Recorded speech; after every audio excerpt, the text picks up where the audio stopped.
Hello everyone, I am Marc-André Terrien, and I'm the manager of the Trevi store located in Laval. In this video, I'm going to explain how to maintain and operate your in-ground pool. Before we begin, I would like to remind you that as a Trevi customer, you have access to what we call the customer area, which is located on our website. And inside your customer area, you have access to, among other things, the Client Virtual Database. Inside the Trevi Client Virtual Database, you will have access to dozens of documents that will help you maintain and operate your in-ground pool. In addition to having access to the virtual database, all our customers, and in fact everyone, has access to the video section on our website. In this section, you will have access to several videos that will give you tips and tricks on how to properly maintain and operate your pool, whether it's videos of opening, closing, or how to vacuum your pool. You will find all these topics and more. Today, what I'd like to cover are two things. I always start the pool operation and maintenance by explaining what I call the flow of water. So we're going to start from the skimmer. We're going to go to the pump, the filter, and the supporting sanitation system. By following the flow of water, we'll be able to see the operation and maintenance of all the equipment that makes up your pool. We'll also see how to vacuum a pool, whether you have a sand filter or a cartridge filter. And finally, the flow of water ends up talking briefly about water chemistry. Of course, for more advice on how to properly maintain water chemistry, I invite you to come to your local Trevi store and meet with a specialist. We also have water testing counters that are there to test your water and to properly balance your water chemistry. But I'm still going to take a few minutes at the end of this video to talk about the basics of pool water chemistry. It's very important to have a good understanding of how to keep your water safe for the swimmers, enjoyable to swim in, and safe for your pool equipment. Let's get started. To start our way through the flow of water, we will start with the skimmer. The skimmer has two functions. First, it's one of the two water intakes for the filtration system, the second being the bottom drain. And also, as the name suggests, the skimmer's function is to skim the surface of the water of the debris that will have been deposited during the bathing period. Inside the skimmer, of course, is a skimmer basket. The skimmer basket must be in place at all times. It must never be removed, except of course when it's full of debris, in which case it must be emptied regularly enough to prevent too much debris from collecting inside the skimmer basket. This could affect the proper filtration of your pool.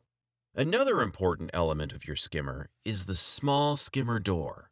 The skimmer door has two functions. It serves to regulate the flow to the filtration system, and it will also greatly increase the suction power of the skimmer to pick up suspended particles and debris from the water surface. Obviously, to ensure that the skimmer performs its function of skimming the water, you must avoid placing the water level of your pool above it, because if the water level's above the skimmer, the debris will just float above the skimmer and end up at the bottom of the pool. Under normal circumstances, try to always leave an inch of opening to the skimmer starting from the top.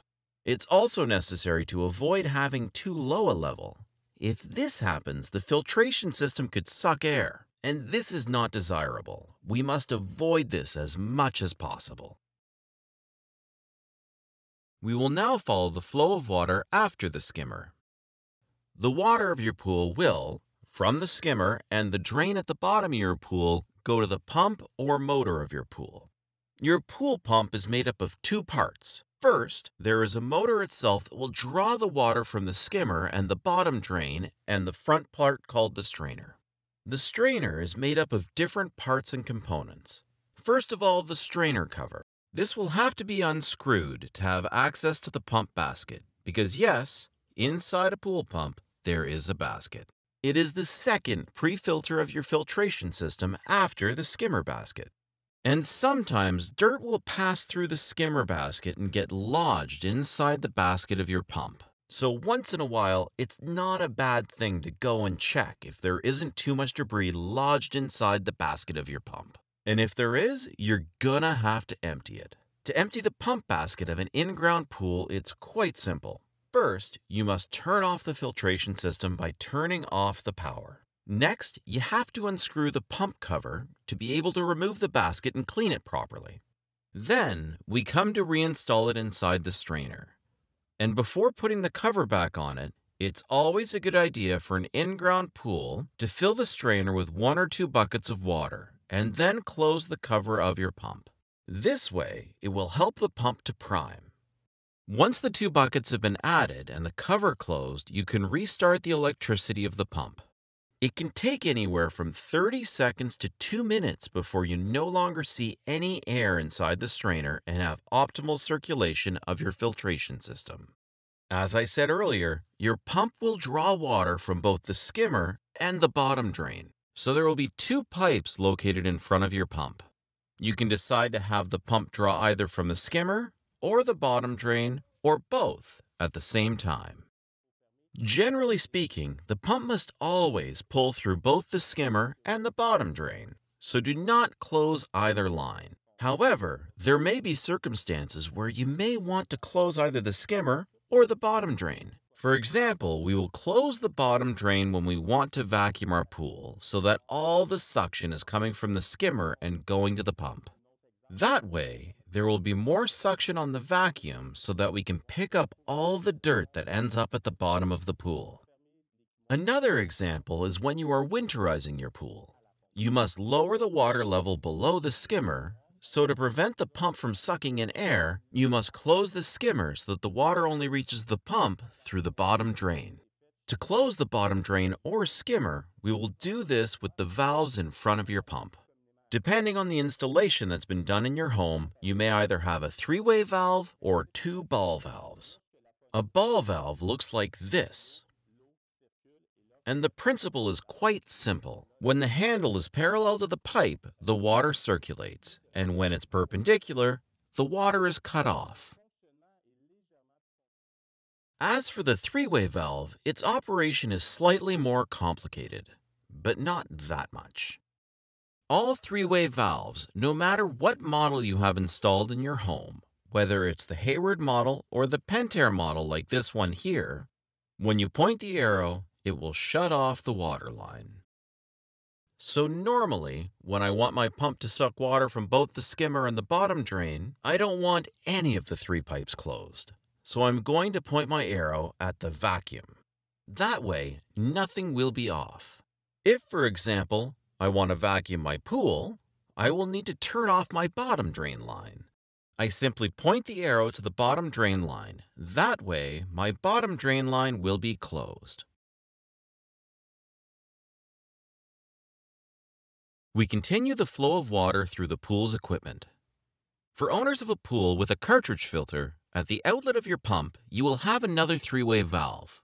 This 3-way valve will be used to direct the water either to the filter, so that it then returns to the pool, or to the drain hose, more commonly known as the backwash line. Again, the principle is the same. Where the arrow points from the 3-way valve, it will turn off the line. So when my pool is in filtration mode, the 3-way valve must point to the backwash hose. If I want to drain my pool, because there's some heavy rain, or because we want to winterize our pool, ideally, before playing with the valves, we will have to turn off the pump and then turn the valve so the arrow of the 3-way valve points towards the line that goes to the filter. This way, the water will come from the skimmer and the bottom drain, will go to the pump, but won't be able to go to the filter. It will be directed through the backwash line to the street so that you can drain your pool. If you own a pool with a sand filter, when it comes time to drain your pool, you won't have a 3-way valve. To drain the pool, we will do it from the head of your filter. First of all, each time you have to manipulate the handle of your filter head, you must turn off the pump. It is absolutely necessary to avoid playing with the handle of the filter head when the pump is running, because it could damage the filter head and make it less watertight. So very important, step number 1, when I manipulate the handle, I turn off the pump. If I want to send water directly to the street, for example, we've received a lot of rainwater, or it's time to winterize the pool and I want to lower the water level, I will have to put the handle on the filter head in the waste position, or more commonly known as the drain position. This way, the water will leave the skimmer and the bottom drain, stay in the filter head, and will not pass through the filter sand, but go directly to the street. Every time I want to drain my pool, we set the pointer to the drain position. One last point about draining your pool. For owners who have not had a permanent line installed in the ground, you will need to install a backwash hose to drain your pool. The backwash hose is a bit fragile, and the pumps, especially in-ground pumps, are quite powerful. So to prevent the hose from literally exploding on the first use, it's recommended to unroll the entire hose, take your garden hose, insert it into one end of the backwash hose, and circulate water until the water exits the other end. Once the water is circulated through the backwash hose, at this point, it can be installed either at a three-way valve if you have a cartridge filter or at the filter head if you have a sand filter. This allows us to put the odds on our side to not see our backwash hose explode the first time we use it. If we continue to follow the flow of water within the pool, after the pump of your filtration system, we will find the filter. At Trevi, we sell two types of filtering systems. The sand filter, even though it's no longer sand that we find inside but quartz, and the second, the cartridge filter. The function of the filter, whether it's sand or a cartridge filter, is to capture the suspended particles that the skimmer basket and the pump basket will not be able to catch. But by collecting suspended particles, the filter will end up clogged and you will have to clean it. When we talk about filter cleaning, we have to ask ourselves two questions. When is it necessary to clean the filter, and how should I clean it?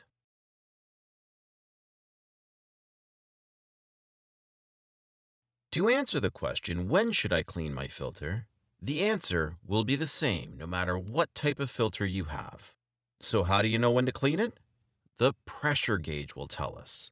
The pressure gauge measures the pressure inside the filter. As a pool owner, you all have a duty to know what the natural pressure of your filtration system is. There is no normal pressure found in a pool. It will depend on the strength of your pump, the number of elbows, the length of the pipes, and if you have a water heater or not. What you need to know is the pressure in my pool when my filter medium is clean and new. For example, if the pressure of my pool when everything is clean is at 15 psi, then when the pressure on my gauge rises and is at 22, 23, or 24 pounds of pressure, it is an indication that it's time to clean the cartridge or to do a backwash. I repeat, we need to know the natural pressure of our pool. And when the pressure increases to 7 or 10 pounds more than its natural pressure, this is the indicator that it's time for a good filter cleaning.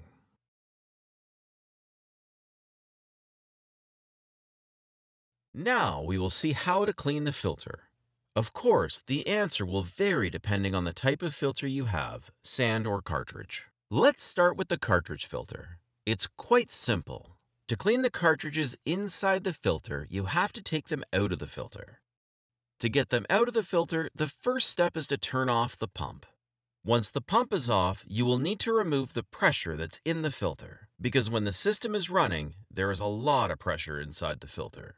So if I want to be able to unscrew or remove the retaining ring in the middle of the filter, I will have to remove the pressure. To remove the pressure, this can be done with the air valve or the air bleed. All cartridge filter units are equipped with it. And simply, once the pump motor is off, you will have to open the air valve and you will hear air pressure coming out of the filter. When you don't hear any more air coming out of the air valve, before opening it, you will have to drain the water that's inside the filter. To drain it, once again, all cartridge filters have a drain plug. Just unscrew the drain plug and the water will drain out of the filter. When the water is completely removed from the filter, you can separate the two parts of the filter by unscrewing it and remove the cartridge. After removing the cartridge, you will find that the cartridge is made up of fabric with hundreds of pleats and debris is stored inside each pleat. The first step in cleaning is to use a garden hose or this tool that allows you to clean between each ply of the cartridge.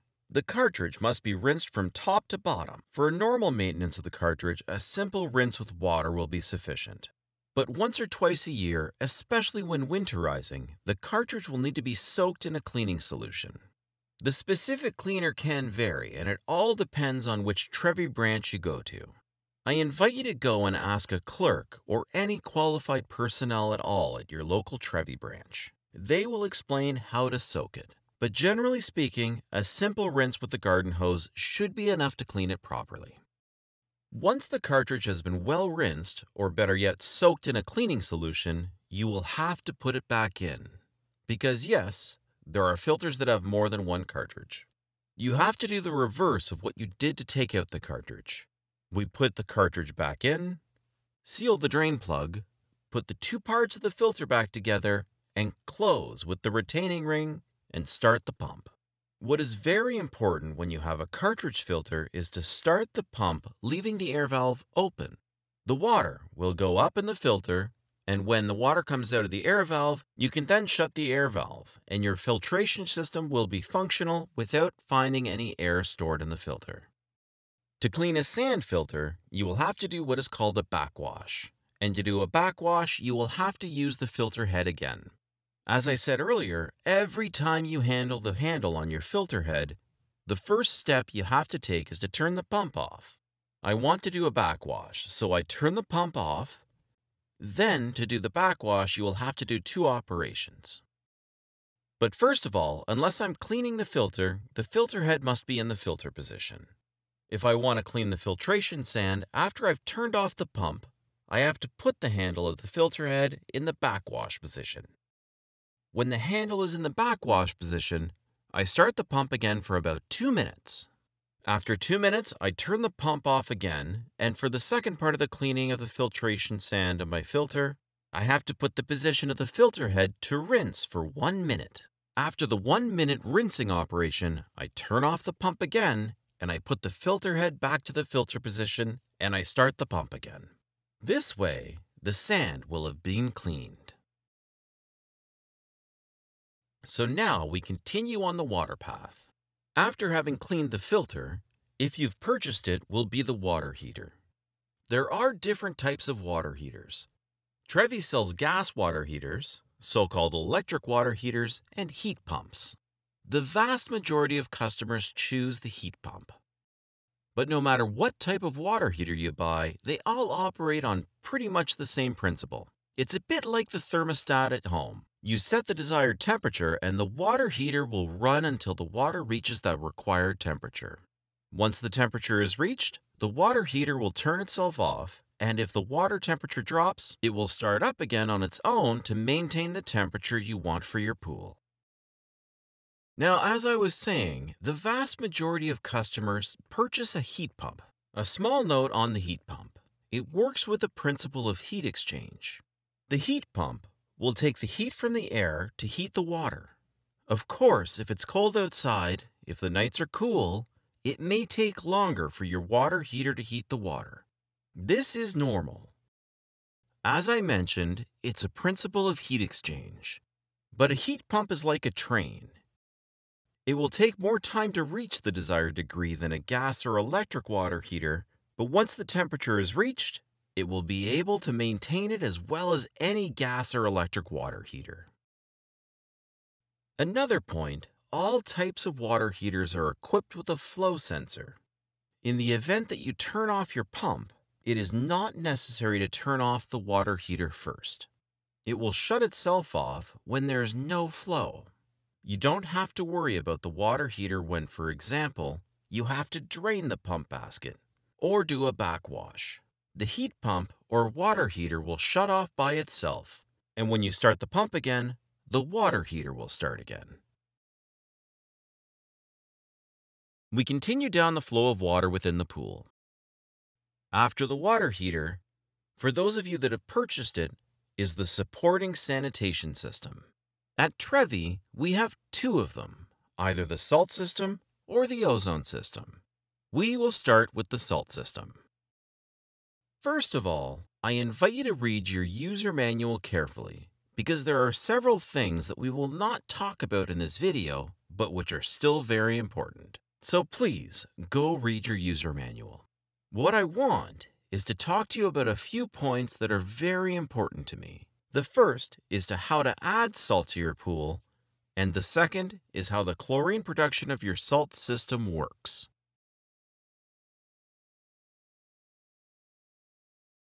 For those of you who don't know, a salt system is a small, homemade chlorine generator.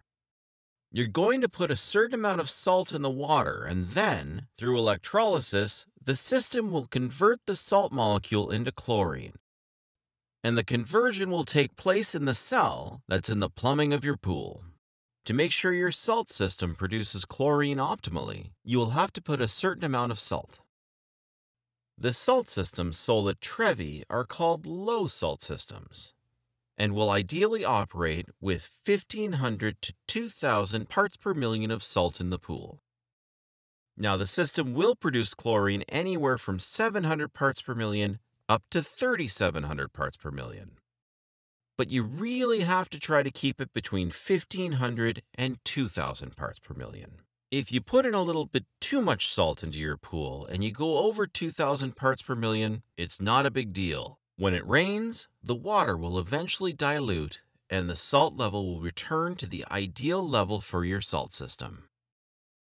Now I will explain how to add salt to your pool. First of all, salt is sold in 20-kilogram bags. And to know how much to add to have 1,500 to 2,000 ppm, I suggest you take a sample of your water and go to your local Trevi store to have your water tested. That way, we will be able to tell you exactly how much salt you need to add. But to give you an idea, I would tell you that a pool that contains 40,000 liters of water, 1 bag of salt will increase the concentration in your pool by 300 to 400 parts per million. That being said, the first thing to do before adding salt to your pool will be to turn my salt system off. It's absolutely necessary to avoid having too high a salt concentration passing through the cell while it's producing chlorine. It could damage and even break the control panel of your salt system. Step 1. When I want to put salt in my pool, I need to turn off the salt system. Once the system is shut down, at that time I will be able to pour the necessary amount of salt into the pool to reach 1,500 to 2,000 parts per million of salt. If salt lumps have not dissolved, it's not dangerous, don't worry. It will not damage your pool liner. You can take your telescopic pole and brush to dissolve the pieces of salt left intact at the bottom of the pool. But inevitably, they will eventually dissolve. After reaching the required amount of salt, it's important to wait at least 12 hours before restarting my filtration system. Another important point, when you turn the salt system back on, the salt level displayed on the display panel right here will not be the actual salt level in my pool. It takes another 12 hours to get the correct salt level displayed. To recap, when I want to add salt in my pool, I turn off the system, I put the salt bags in, I wait 12 hours, and I turn it back on. I wait another 12 hours before having the new salt reading, and if my salt level is not in the desired variables, then I will have to start the whole process over by turning off the salt system, putting in the bags, waiting, turning it back on, and waiting again 12 hours to have the real salt level. We've gotten through the first point I wanted to address about the operation and use of your salt system. The second very important point I would like to discuss with you, and which is often very poorly understood, is the amount of chlorine that the salt system will produce. The salt system will give you the salt reading of your water, the amount of salt that's in the pool.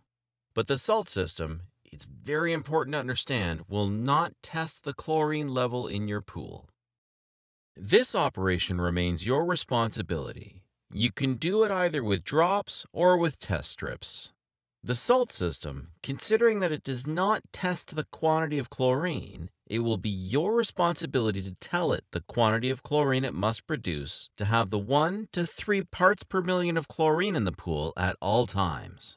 And to tell the salt system the quantity of chlorine it must produce, we will do it with the chlorine output, the small black dial in the center of your control panel. You have to think of the wheel a little like a timer. If I am at 50%, means 50% of the time the machine will produce chlorine, and 50% of the time the machine will not produce chlorine. And this, understanding the fact that the chlorine level is at 1 part per million, or at 15, 20, or 30 parts per million.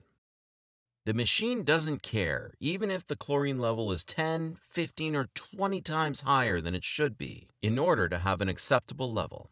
The system will continue to produce chlorine. So you have to, as a salt system owner, take 30 seconds twice a week to test your chlorine level.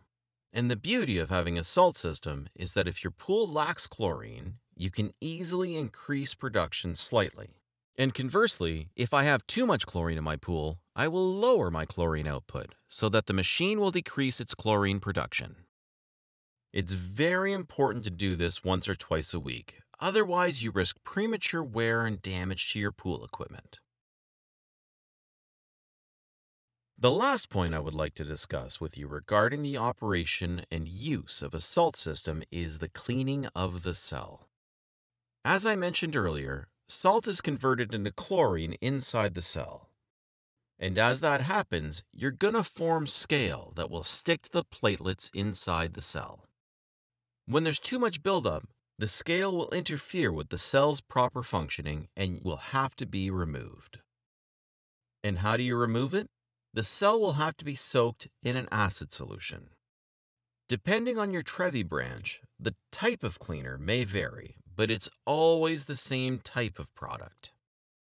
You will have to remove the cell from the filtration system, screw it onto a soaking base, pour the cleaning solution inside the cell, leave it to soak for about 20 minutes, then rinse it before reinstalling it.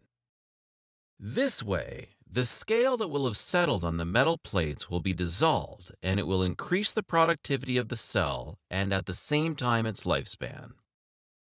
And this is very important since the price of a cell is quite expensive.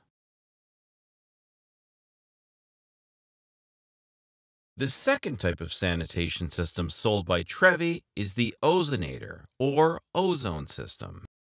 The operation of the ozone system is quite simple. In fact, there's nothing to do. All you have to do is take the system and plug it into an electrical outlet. And that's it. Nothing more. The ozone will be manufactured in the box that is here. It will be injected into the injector that is on the plumbing of your pool. The ozone that is manufactured is a powerful sanitizer, but it's not quite enough to ensure complete disinfection of the pool water, to make sure that the water is safe to swim in at all times. That's why at Trevi, with every sale of an ozone system, we will always accompany it with a chlorinator. A chlorinator is a tool that will allow us to use chlorine tablets or pucks, and I insist it must only be chlorine tablets. Never put granular chlorine in a chlorinator because it will explode.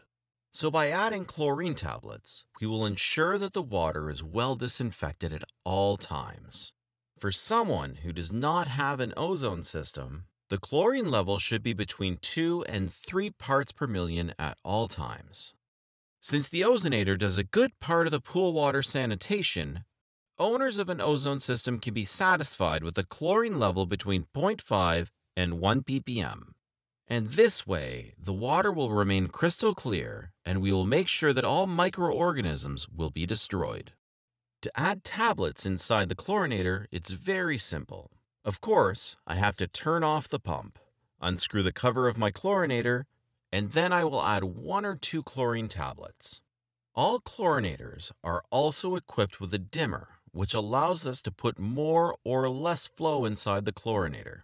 That way, the tablets will melt faster or slower, and the chlorine will be brought, injected to the pool, faster or slower as well. A small piece of advice. If we want to preserve our chlorinator as long as possible and make sure that the chlorine tablets melt well, Do not fill the chlorinator with tablets and put the dial at the minimum, hoping to open it only every 2 or 3 weeks. For the chlorinator to work well, the basic principle is quite simple. I put in a few pucks and I put in a lot of flow, and I open it once or twice a week. What Trevi recommends is to put 1 or 2 pucks at the end and never lower the dial down to 3/4 or 1/2 of its full potential. I repeat, when you have an ozonator, you try to keep the chlorine level between 0.5 and 1 parts per million, and to make sure your ozonator is working well, you're going to make sure you put a few pucks and a lot of flow, and yes, we're going to open it once or twice a week and not once every 3 weeks. We will continue to follow the flow of water. After the additional sanitation systems, we will return to the pool with the water return. The function of the water return is, as the name suggests, to return the water to the pool, but also to direct the circulation of the water inside the pool. All water returns are equipped with an eyeball, which can be directed. If ever it's difficult to move, we can slightly unscrew the retaining ring, and afterwards we will be able to direct our return water well. What you want to have in a pool is as few places as possible where the water is stagnant. Because if there are places where the water doesn't circulate well, it will encourage algae proliferation. So what we want to avoid is having dead spots in the pool where there would be no circulation. To do this, point all the water returns at a 45-degree down angle and place them in the same direction so that the water circulates in circles in the pool. This way, by pointing down and turning the water, you maximize the chances of not having a dead point in the water, and thus prevent the creation of algae in the pool. To continue, I would like to discuss how to vacuum the bottom of your pool.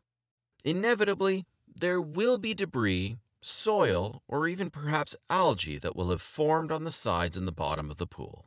And how do we get it off? Well, it's like when you have dust on the floor at home. You have to vacuum it up. To vacuum a pool, we will need 4 pieces of equipment. Our telescopic pole, on which we will attach the vacuum head. We will also need a vacuum hose, and finally, we will need our vacuum plate. The first step is to assemble all of these items together. We start by putting the telescopic pole on the vacuum head. Then we'll come to attach the vacuum hose to the vacuum head. You have to be careful. The ends of the vacuum hose are not identical. There is one that can rotate, and this is the one that is attached to the vacuum head.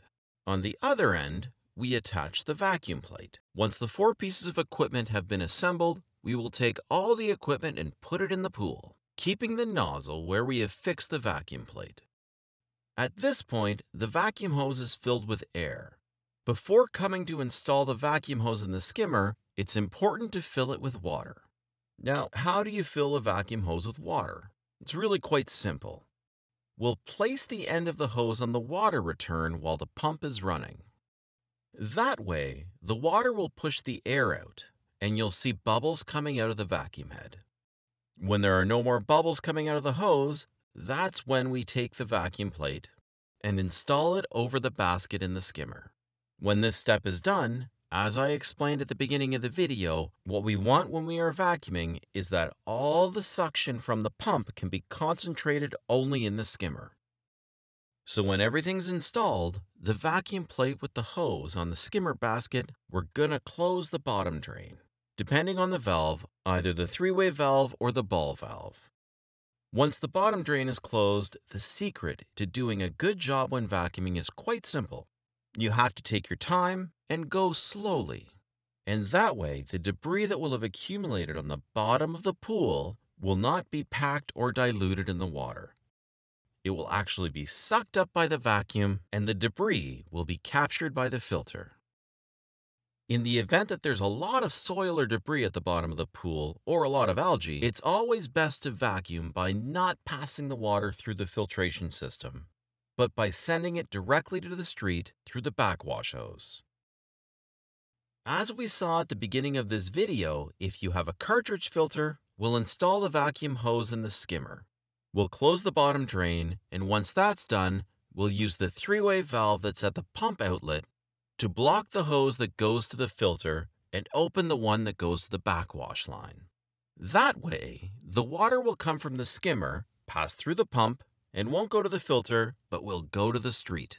And if you have a sand filter, it's the same thing. We have to install the vacuum equipment, we're going to fill it with water, put the vacuum plate in the skimmer, then we're going to close the bottom drain. And once that's done, you have to turn off the pump, put the filter head, as we saw earlier, to drain, and then start the pump again. So the water will go from the skimmer to the pump and go directly to the street without going through the sand. To finish this video, I would like to talk to you about the chemistry of the water. I'm sure I won't be able to answer all your questions in the 3 or 4 minutes of this video. If you have any questions, if you have any problems with your pool water, or if you just want to balance all the parameters of your pool water, please bring a water sample to your local Trevi store water testing counter. When you have your water tested at Trevi, you will receive a report detailing what you need to do, either to solve your water problem or how to properly balance the chemical parameters of your pool water. Because yes, it's very important to properly balance the chemistry of your pool, both to ensure that your water is pleasant to swim in, and in addition to being pleasant to swim in, we want it to be safe for your pool equipment.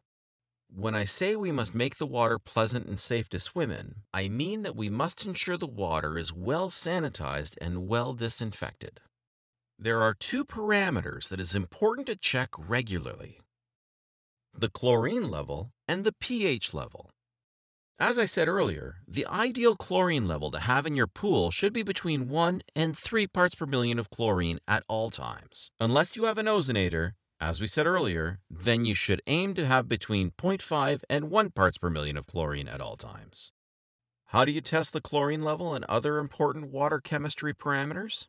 You can do it with strips or drops, or you can go to the store to have your water tested. However, you must learn how to test the chlorine level yourself because it varies greatly depending on the number of bathers, the temperature of the water, the outside environment, whether it's rained or whether it's not rained, etc. And since these parameters vary greatly, you must learn how to test the chlorine level in your pool and to adjust the chlorine level if necessary to get the appropriate amount.